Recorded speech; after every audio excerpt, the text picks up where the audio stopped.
So I'm here with Steve and Nancy Cohen. We're on some little laneway, the Via Dolorosa. You're not crawling on your knees, though, are you? No. We are not crawling on our knees. We got up for you. Thank you very much.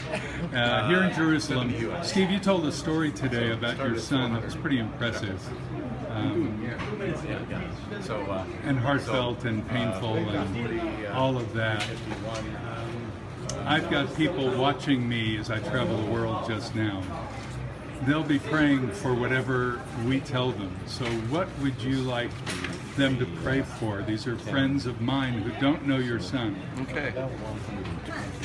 Take as long as you want. My intern, Asher, this is you. Asher, you get to edit this as much as you want. There you go. My son Micah, who's 36 years old, serves on the staff of Jews for Jesus in Chicago.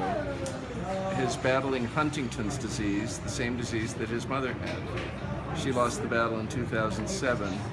He's now midway through the course of this disease, and he's at a point in the course of this disease where the brain chemistry is really altering his personality and persona, and he's focused on some obsessive compulsive behavior that is uncharacteristic for who he is.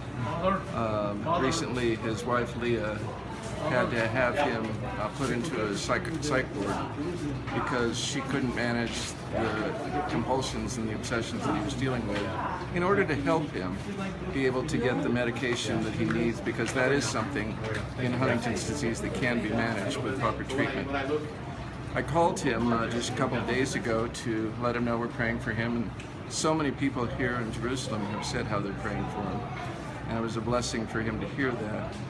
And then he told me how, while he is there, he's met a couple of people, one, a Jewish man named Joshua, who was seriously considering committing suicide.